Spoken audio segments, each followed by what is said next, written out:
I say, don't marry who you love. I say, love who you marry. Because that's what the Bible teaches. If you love somebody and God approves of that person, that's good. It's an added advantage. But you may love somebody and God will say that's not the person. You will sacrifice your love and marry who God says. And so you are asking the question, you say, if I don't marry who I love, who should I marry? You marry the person God leads you to. Number two, you marry a person that fears God, that is under the government of God. And number three, you marry the person that is compatible with your purpose. If you find these three, you will love that person. But if you marry somebody you love, who God is not choosing for you, or you marry somebody you love, who is not under God's government, and you marry who you love, and he does not compact with your purpose, after a few years, you will discover that that love will vanish. Because if you study love itself in context, you will discover that it will be impossible to really get to love somebody that you have not understood and have not trusted. Because love has three cadres. The first cadre of love is affection. The second cadre of love is understanding. Understanding is superior to affection. If you start working with somebody and you journey for a while, if you can't understand yourself, you will discover that the lack of understanding will destroy the affection that once existed. Because affection is superior to understanding is superior to affection in the ladder of love. And then when you move a bit further, you will now discover that the third ladder or the third rung on the ladder is trust.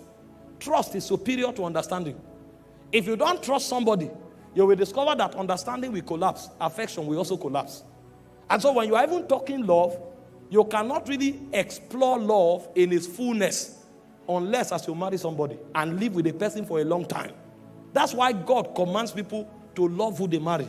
And it doesn't really endorse who you love before you get married. If you do and God chooses that person, it's an added advantage. And if you have studied love also, apart from this ladder that I've explained to you, there are 4 things you will discover about love. Because there are 4 words for love in the Greek. The first word for love is phileo. The second word for love is eros. The third word for love is storge. And the fourth word for love is agape. Love is deeper than a feeling. The word phileo is a kind of love that is created by circumstance. And that kind of love runs on emotion.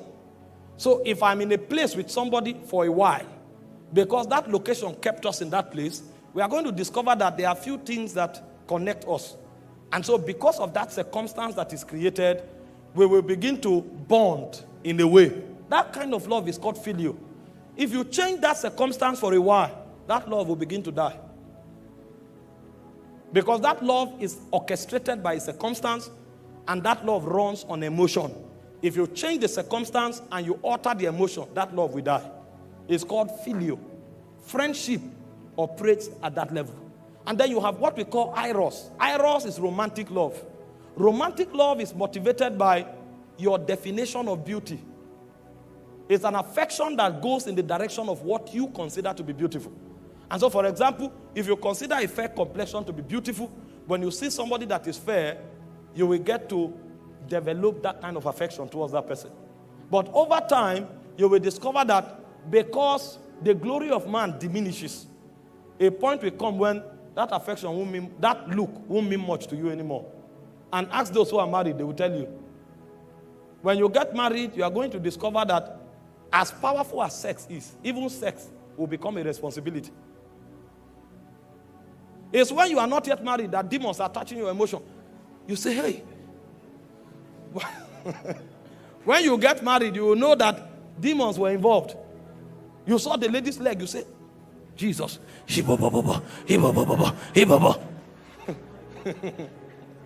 When you get married, you will discover that that leg can be on your head. You will be burdened.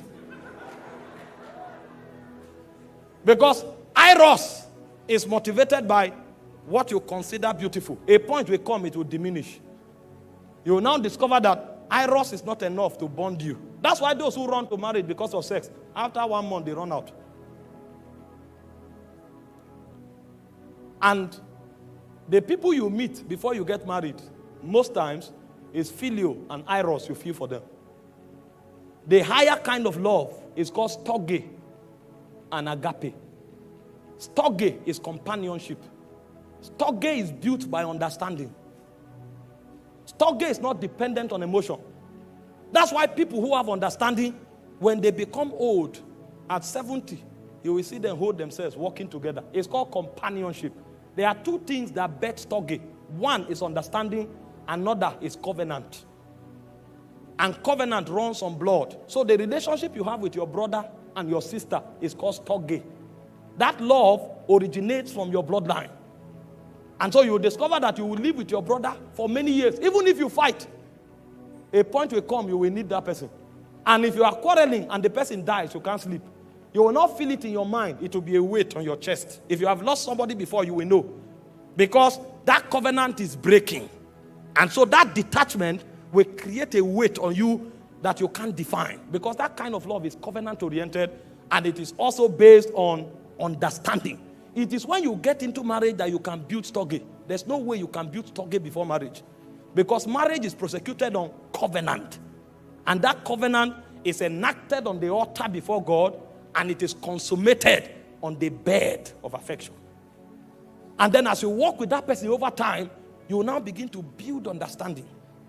You will now discover that if that person can discern you and you can discern the person, a kind of love that you can't define begins to grow. You just know, it looks as if you become dependent on yourself so much that you can't do without each other. You can be together for 2 days. There's no eros operation. There's no sex. But you are gisting and talking to yourself as though sometimes you even gossip with one another. What's happening is storge. You will discover that in one day you talk to yourself more than 20 times. And it's not that initial. This time around is dependence. Companionship is being formed. But it is rooted in what? Understanding. And understanding takes time. And it's also rooted on covenant. And there's no covenant before marriage. So you can't enter the realm of storge until you get married. And then the final one is agape. Agape is sacrifice. Agape is self-denial. The reason you can build agape is not even because you have a connection with that person. Why phileo is generated by circumstance, eros is generated by your definition of beauty, storge is defined or generated by understanding and covenant, agape is external. Agape is dependent on the level of trust and obedience you have for another force outside of that marriage. That's why it's called sacrifice. You don't build agape because of your connection with the person. You build agape because of your both connection with a superior being. And so most of the things you do with that person may not be because of that person.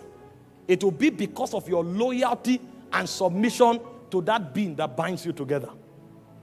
And so many times, when you go through a relationship as strong as marriage, you will discover the reason you will stay will not be because of the person.